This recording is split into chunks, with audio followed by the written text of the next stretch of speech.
எதிர்க்கட்சித் தலைவர் சஜித் பிரேமதாஸ் அவர்கள் நேற்றைய தினம் கார்டினல் அவர்களை சந்தித்திருக்கிறார். பேராயர் கர்தினால் மெல்கம் ரஞ்சித் ஆண்டகை அவர்களை அவருடனான சந்திப்பு இவ்வாறு தரப்படுகிறது. பிரதான சூத்திரதாரிக்கு தண்டனை வழங்குவோம், உயிர்த்த ஞாயிறு தாக்குதல் தொடர்பில் பேராயருடனான சந்திப்பில் சஜித் உறுதி என்பதான செய்தி. அதாவது தகுதி தராதரம் பாராது உயிர்த்த ஞாயிறு தாக்குதலின் பிரதான சூத்திரதாரிக்கு தண்டனையை பெற்றுக் கொடுப்போம், உயிர்த்த ஞாயிறு தாக்குதலில் உயிரிழந்தவர்களுக்கு நீதி நிலைநாட்டப்படும் என எதிர்க்கட்சித் தலைவர் சஜித் பிரேமதாஸ் பேராயர் கர்தினால் மெல்கம் ரஞ்சித் ஆண்டகையிடம் இவ்வாறு உறுதியளித்திருக்கிறார் என்கிற செய்திகள் வெளியாகி இருக்கின்றன. இந்த சந்திப்பு குறித்து அவதானிக்கும் போது பிரதானமாக ஒரு முக்கிய சந்திப்பாகவும் இந்த சந்திப்பு பார்க்கப்பட்டிருந்தது. எனவே பாதிக்கப்பட்டோருக்கு நாங்கள் நிச்சயமாக தண்டனையை பெற்றுக் கொடுப்போம் என்பதாக எதிர்க்கட்சி தலைவரும் ஜனாதிபதி வேட்பாளருமான சஜித் பிரேமதாஸ் இவ்வாறு குறிப்பிட்டிருக்கிறார். எனவே நம்முடைய செயற்பாடுகளில் எந்த விதமான மாற்றமும் இல்லை என்பது அவருடைய கருத்து. உயிர்த்த ஞாயிறு தின தாக்குதல் உயிரிழந்தவர்களுக்கு நீதி நிலைநாட்டப்படும், உயிர்த்த ஞாயிறு தின தாக்குதல் பாதிக்கப்பட்டவர்களுக்கு நிவாரணங்களை பெற்றுக் கொடுக்கும் நோக்கில் நியமிக்கப்படுகின்ற நீதிமன்ற கட்டமைப்புக்கு நாம் ஒத்துழைப்போம், நீதிமன்ற கட்டமைப்பை மேலும் உறுதிப்படுத்துவதற்கு நடவடிக்கை எடுப்போம், இதற்காக மேற்கொள்ள வேண்டிய சட்ட ரீதியான நடவடிக்கைகளை முறையாக செயற்படுத்துவோம்.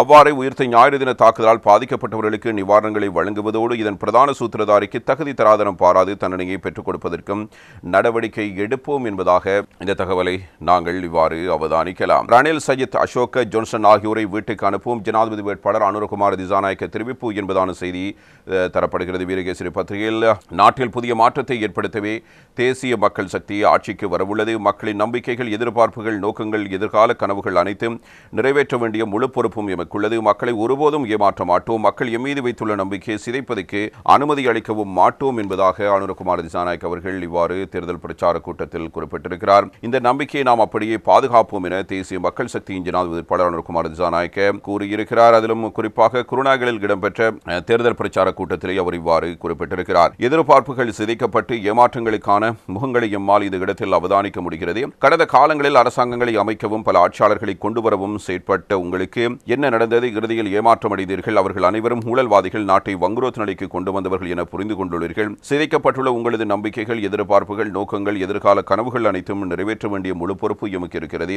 உங்களை ஒருபோதும் ஏமாற்ற மாட்டோம். நீங்கள் எம்மீது வைத்துள்ள இந்த நம்பிக்கையை சிறிதளவேனும் சிதைக்க அனுமதி அளிக்க மாட்டோம். இந்த நம்பிக்கையை நாம் அப்படியே பாதுகாப்போம். பல வருடங்களாக அரசியல் இருக்கிறோம், விமர்சனங்களையும் தோல்விகளையும் சந்தித்திருக்கிறோம். ஆனால் நாம் சளைத்து போகவில்லை. தற்போது அரசாங்கத்தை அமைக்க உள்ளோம். அவ்வாறாயின் 6 மாதங்களில் வீடு செல்வோமா என எந்த தவறும் இடம்பெறாது. இதற்கு முன்னர் பல தேர்தல்கள் இடம்பெற்றிருக்கின்றன. இதற்கு முன்னர் தேர்தலை அரசியல்வாதிகள் எதிர்பார்த்திருக்கிறார்கள். ஆனால் இம்முறை தேர்தலை மக்கள் மிகவும் ஆவலுடன் எதிர்பார்த்துக் கொண்டிருக்கிறார்கள். 21ஆம் தேதி வரை காத்திருக்க வேண்டுமா என நினைக்காதீர்கள். காரணம், முதல் தடவையாக தேர்தல் நடவடிக்கைகளை மக்கள் பொறுப்பேற்றிருக்கிறார்கள். இதன் காரணமாக எதிர்க்கட்சியினர் குழப்பமடைந்துள்ளார்கள். எம்மை வீழ்த்துவதற்கு சூழ்ச்சி செய்கிறார்கள். அவை பலிக்காது. எமக்காக மக்கள் களத்தில் நிற்கிறார்கள்.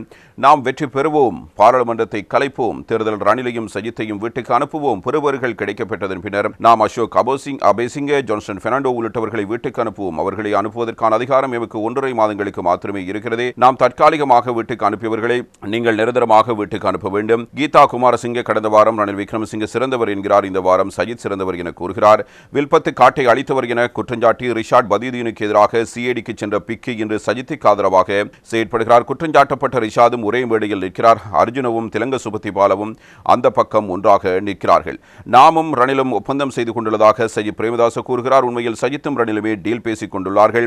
பகலிலும் இரவிலும் சந்தித்து டீல் கதைத்தவர்களையும், ஊழல் மோசடி செய்தவர்களையும், மதுபான அனுமதி பத்திரங்களை பெற்றுக் கொண்டவர்களையும், எரிபொருள் நிரப்பு நிலையங்களை பகிர்ந்து கொண்டவர்களையும் ஒன்றாக வீட்டுக்கு அனுப்ப நல்ல சந்தர்ப்பம் உருவாகி இருக்கிறது. வாக்குப்பட்டியல் வாக்குகளை இட்டதன் பின்னர் வாக்குகளை கணக்கிடும் நிலையங்களின் வாக்குகளை ஏதேனும் செய்யலாம் என சிலர் எம்மிடம் கேட்கிறார்கள். இரண்டும் அந்த வாக்குகளை கவனமாக எண்ணி பெறுபவர்களை மக்களுக்கு தெரியப்படுத்துவது அரசு அதிகாரிகளின் பொறுப்பாகும். இம்முறை அரசு அதிகாரிகள் எம்மை விட மிகுந்த அக்கறையுடன் அவர்கள் தமது கடமையை செய்வார்கள். 2வது வாக்குப்பட்டிகள் திருடப்படலாம் என கூறுகிறார்கள். பாதுகாப்புக்கு போலீசார் இருக்கிறார்கள். அதற்கு அவர்கள் அனுமதி அளிக்க மாட்டார்கள்.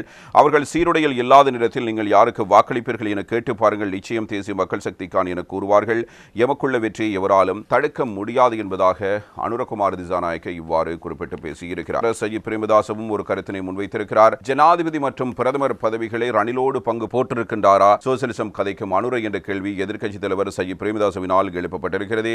அதாவது தற்போதைய ஜனாதிபதி பொருளாதாரத்தை சுருக்கி மக்களின் மீது சுமையை அதிகரித்து மக்களை அழுத்தத்துக்கு உட்படுத்துகின்ற கொள்கை திட்டம் ஒன்றை பின்பற்றுகிறார். அத்தோடு தன்னை தோல்வியடைய செய்து அனுரகுமாரவை வெற்றியடை செய்வதற்கு அனுரகுமார் திசாநாயக்கவுடன் வித்தியாசமான கூட்டமைப்பு ஒன்றையும் ஏற்படுத்திக் கொண்டிருக்கிறார். எனவே தேர்தல் ஜனாதிபதி தோல்வியடைவார் என்பதை ஏற்றுக்கொண்டிருக்கிறார் என்ற எதிர்க்கட்சித் தலைவர் கருதுகிறார். ரணிலும் அனுரவும் சிறந்த அரசியல் டீல் ஒன்றை செய்திருக்கிறார்கள் என்ற குற்றச்சாட்டும் அவரால் முன்வைக்கப்படுகிறது. அவர்களுடைய டீல் தொடர்பில் எனக்கு பிரச்சனை, எனக்கு 220 லட்சம் மக்களுடைய டீல் இருக்கிறது. இந்த மக்களை வீழ்ந்துள்ள இடத்திலிருந்து மீட்டெடுப்பது எனது எதிர்பார்ப்பு.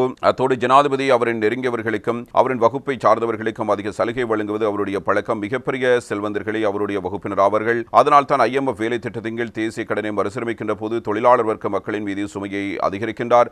சோசலிசம் குறித்து கதைக்கின்ற அனுரகுமார ரணில் விக்ரமசிங்கவுடன் டீல் செய்திருக்கிறார். இவர்கள் நாட்டை கட்டியெழுப்பாமல் அவர்களின் முன்னேற்றத்துக்காகவே டீல் செய்திருக்கிறார்கள் என்பதாக எதிர்க்கட்சித் தலைவர் ஒரு குற்றச்சாட்டினை முன்வைக்கிறார். கடந்த தடவை 69 லட்சம் மக்கள் வழங்கிய வாக்கினை தவறளித்துக் கொண்டமையால் மீண்டும் ஒருமுறை பொய் பிரச்சாரங்களை நம்பி ஏமாற வேண்டாம். ரணிலும் அனுரவும் ஒன்றாக இணைந்து கொண்டு மக்களை ஏமாற்றுகின்ற சூழ்ச்சியில் ஈடுபடுகிறார்கள். நாட்டுக்கொன்றை கூறிக்கொண்டும் கீழால் இருவரும் டீல் செய்து கொண்டிருக்கிறார்கள். அவர்கள் இருவருக்கும் ஜனாதிபதி பிரதமர் பதவிகளை பிரித்துக் கொண்டிருக்கிறார்களா என்கிற சந்தேகமும் இருக்கிறது. 2024ஆம் ஆண்டு ஜனாதிபதி தேர்தலை முன்னிட்டு ஐக்கிய மக்கள் கூட்டமைப்பு ஏற்பாடு செய்த 43வது மக்கள் வெற்றி பேரணி எதிர்க்கட்சித் தலைவர் சஜித் பிரேமதாச தலைமையில் செப்டம்பர் 10ஆம் தேதி புத்தளத்தில் மிக வெற்றிகரமாக முன்னெடுக்கப்பட்டது. இதில் கலந்து கொண்டு உரையாற்றும் போதே எதிர்க்கட்சித் தலைவரினால் இவ்வாறு கூறப்பட்டிருக்கிறது.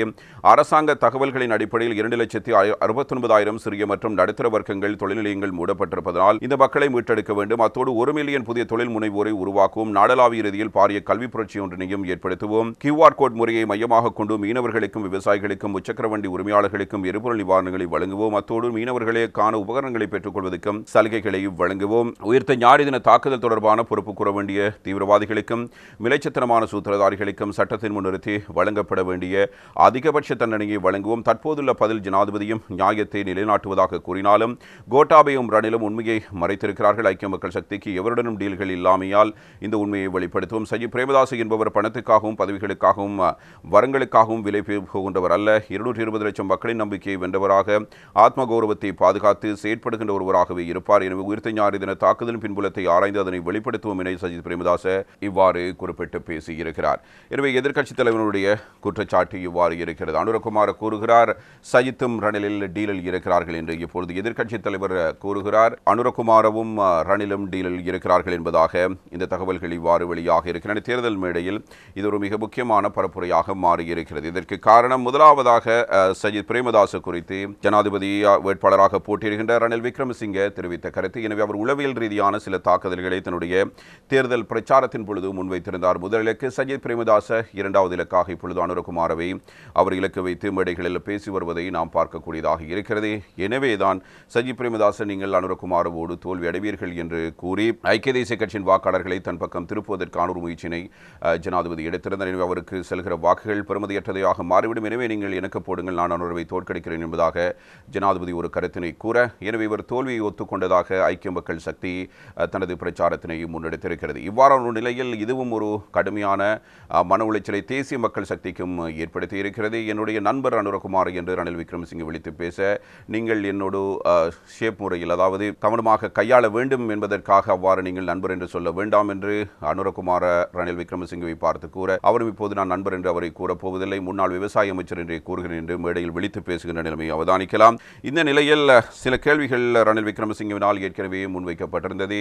அதாவது நீங்கள் ஏற்றுமதி பொருளாதாரத்தை நம்புவதாக இருந்தால், ஏற்றுமதி மூலமான வருமானத்தை எதிர்பார்ப்பதாக இருந்தால் எப்படி சுதந்திர வர்த்தக ஒப்பந்தத்தை ரத்து செய்ய முடியும்? அவ்வாறான ஒப்பந்தங்களை ரத்து செய்வதாக நீங்கள் கூறியிருக்கிறீர்கள். இரண்டுக்கும் இடையில் முரண்பாடு இருக்கிறது. இதற்கான பதிலை தாருங்கள் என்ற ஒரு கருத்தினையும் முன்வைத்திருக்கிறார். இப்பொழுது இன்னும் ஒரு சவாலை அனுரகுமாரவுக்கு ரணில் விதித்திருக்கிறார்.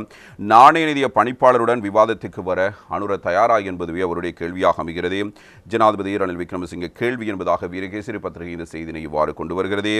திசை காட்டியின் பொருளாதார கொள்கை ஏற்றுமதி பொருளாதாரமா அல்லது இறக்குமதி பொருளாதாரமா என்ற கேள்விக்கு பதிலளிக்காத அனுரகுமாரை என்னை விவாதத்துக்கு அழைக்கிறார். விவாதத்துக்கு வர முன்னர் அனுர, சுனில் ஹந்துன்னெத்தி, ஹர்ஷன, சூரிய பெருமா ஆகியோர் தனியாக விவாதம் நடத்தி நாட்டுக்கு தமது சரியான பொருளாதார கொள்கையை கூற வேண்டும் என ஜனாதிபதி ரணில் விக்ரமசிங்கே குறிப்பிட்டு பேசியிருப்பதை நாம் அவதானிக்கலாம்.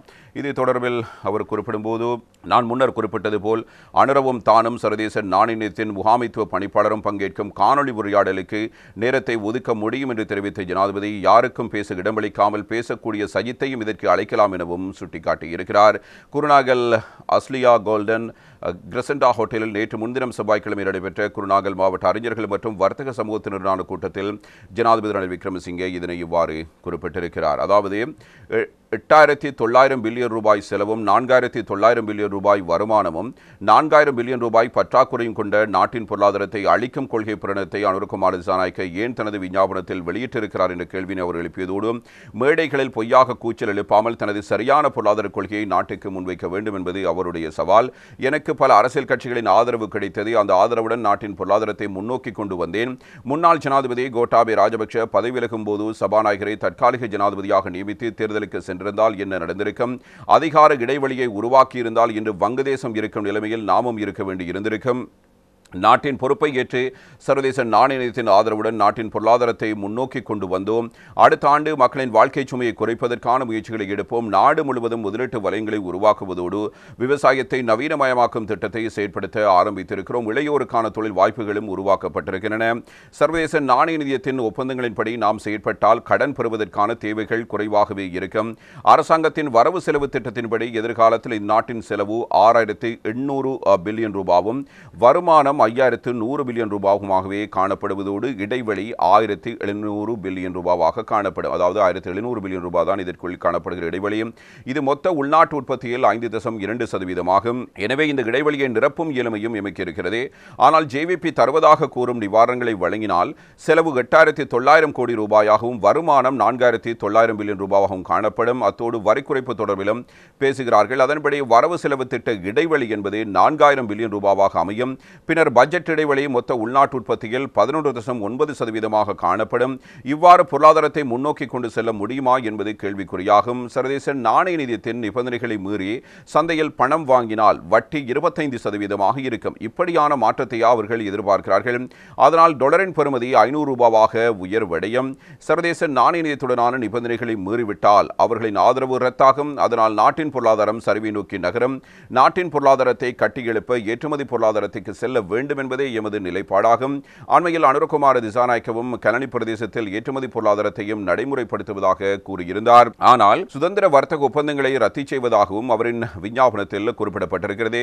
சுதந்திர வர்த்தக ஒப்பந்தங்களின்றி எவ்வாறு ஏற்றுமதி பொருளாதாரத்துக்கு செல்ல முடியும்? சுதந்திர வர்த்தக ஒப்பந்தங்களினாலேயே பொருட்களை வெளிநாடுகளுக்கு அனுப்ப சுதந்திரம் கிடைக்கும். நாம் பொருளாதார பரிமாற்ற சட்டத்தை கொண்டு வந்த போது சுனில் ஹந்துன்னெத்தியும் ஹர்ஷன சூரியபெருமவும் ஏற்றுமதி பொருளாதாரம் இந்த நாட்டின் அரசியலமைப்புக்கு எதிரானது என வழக்கு தொடுத்தார்கள்.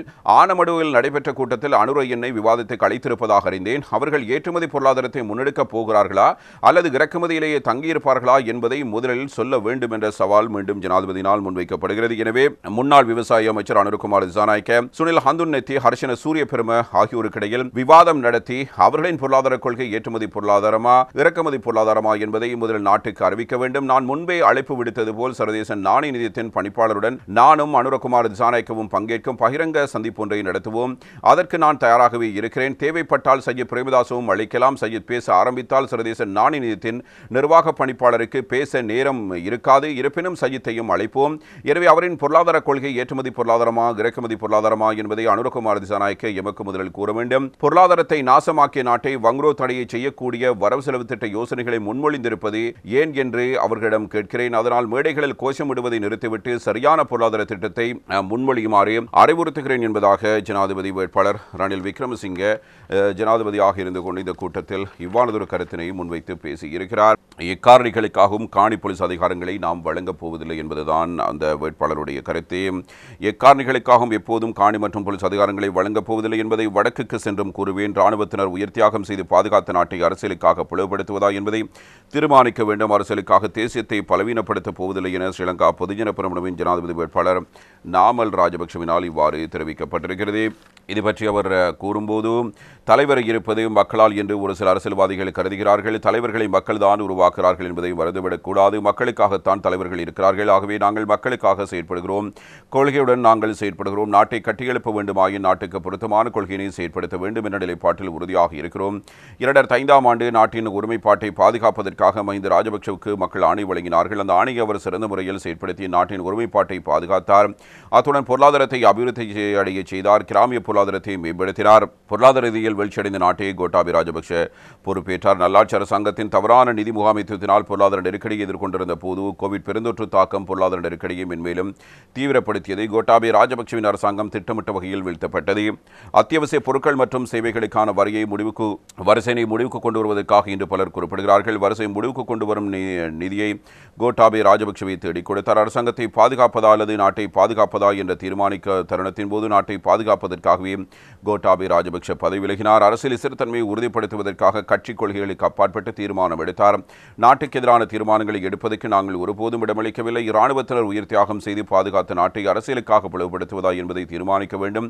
தேசியம் பற்றி பேச வேண்டாம், அலை செல்லும் பக்கம் செல்லுமாறும் 13வது திருத்தத்துக்கு எதிராக பேச வேண்டாம் என்றும் குறிப்பிடுகிறார்கள். குறுகிய அரசியல் நோக்கங்களுக்காக நாட்டை பிளவுபடுத்தப் போவதில்லை என்பதை தெளிவாக குறிப்பிட வேண்டும். வடக்கில் சென்றும் காணி போலீஸ் அதிகாரத்தை வழங்கப் போவதில்லை என்பதையே குறிப்பிடுவேன். 8 நிறைவேற்ற அதிகாரம் மிக்க ஜனாதிபதிகள் எவரும் அதிகார பகிர்வை வழங்கவில்லை. வாக்குகளுக்காக பொய்யுரைக்கப் போவதுமில்லை. அரசியல் மேடைகளில் வாக்குறுதி தொகை கணக்கில் வழங்கப்படுகிறது. கொள்கை திட்டத்தில் வாக்குறுதிகளை உள்ளன. நடைமுறைக்கு சாத்தியமான திட்டங்கள் எதுவும் இல்லை. 2 மாதங்களுக்கு முன்னர் வரிசையை அதிகரிக்காமல் அரச சேவையாளர்களின் சம்பளத்தை அதிகரிக்க முடியாது என்று குறிப்பிட்டவர்கள் தற்போது 54,000 ரூபாவால் சம்பளத்தை அதிகரிப்பதாக குறிப்பிடுகிறார்கள். பொய்யான வாக்குறுதிகள் இனியும் வெற்றி பெறாது என்பது நாமல் ராஜபக்சனுடைய கருத்து. சஜித்துக்கு தமிழரிடம் ஒவ்வொரு புள்ளடியும் ஒவ்வொரு விகாரைக்கும் நடப்படும் அடிக்கல் என்பதாக அரியநேந்திரன் ஒரு குற்றச்சாட்டினை முன்வைத்திருக்கிறார். சஜித் பிரேமதாசன் நல்லாட்சி அரசாங்கத்தில் 1126 பௌத்த விகாரைகளை வடகிழக்கிலே அமைப்பதற்கு அமைச்சரவையில் அங்கீகாரம் பெற்று அதனை தற்போதும் நடைமுறைப்படுத்தி கொண்டிருக்கிற. எனவே சஜித்துக்கு நாங்கள் இடுகின்ற ஒவ்வொரு புள்ளடியும் ஒவ்வொரு விகாரைக்கும் விடப்படுகிற அடிக்கல்லாகவே அமையும் என்பது அவருடைய குற்றச்சாட்டாக அமைந்திருக்கிறது. இதை பற்றி அவர் மேலும் சில தகவல்களை வெளிப்படுத்தி இருக்கிறார். சிங்கள ஜனாதிபதி வேட்பாளர்களின் தேர்தல் விஞ்ஞாபனங்களில் இந்த நாட்டிலேயே நீண்ட காலமாக இனப்பிரச்சினை ஒன்று ஏற்பட்டிருக்கிறது. இந்த பிரச்சினைக்கான அரசியல் தீர்வை பெற்றுக் கொடுக்க வேண்டும், குறிப்பாக சமஷ்டி அடிப்படையிலான தீர்வை கொடுக்க வேண்டும் என்ற எந்த ஒரு வாசகங்களும் அவர்களின் தேர்தல் விஞ்ஞாபனங்களில் குறிப்பிடவில்லை. ஆனால் சமஷ்டி அடிப்படையிலான தீர்வை முன்வைத்தால் நாங்கள் அனைவரும் அவர்களை பரிசீலிக்க தயார் என்றுதான் எனது தமிழ் தலைமைகள் கூறி வந்தார்கள். மாறாக அவர்களின் எந்த ஒரு தேர்தல் விஞ்ஞாபனத்திலும் சமஷ்டி தொடர்பில் குறிப்பிடப்படவில்லை. 2015 நல்லாட்சி அரசாங்கத்திற்குள் ஏக்கிய ராஜ்ய என்பதற்குள் நாங்கள் சமஷ்டியை தேடினோம். அது கூட இவர்களது விஞ்ஞாபனங்களில் இல்லை. எனவே அரசியல் தீர்வை முன்னிலைப்படுத்தாத வேட்பாளர்களாகவே இந்த 3 பிரதான வேட்பாளர்களும் இருக்கிறார்கள். சஜித் பிரேமதாசன் நல்லாட்சி அரசாங்கத்தில் இருந்து கொண்டு 1126 பௌத்த விகாரைகளை வடகிழக்கிலே அமைப்பதற்கு அமைச்சரவையில் அங்கீகாரம் பெற்று அதனை தற்போதும் நடைமுறைப்படுத்திக் கொண்டிருக்கிறார். அதுபோல் அவர் 1000 பௌத்த பாடசாலைகளை ஆரம்பிக்க இருக்கிறார். எனவே சஜித் பிரேமதாசவை நாங்கள் ஆதரிக்கிற போது நாங்கள் இடுகின்ற ஒவ்வொரு புள்ளடியும் ஒவ்வொரு பௌத்த விகாரைகளுக்கும் நடப்படுகின்ற அடிக்கல்லாகத்தான் அமையும் என்ற ஒரு பாரிய குற்றச்சாட்டினை பாவண்ணா அரியநேந்திரன் அவர்கள் முன்வைத்திருக்கிறார்கள்.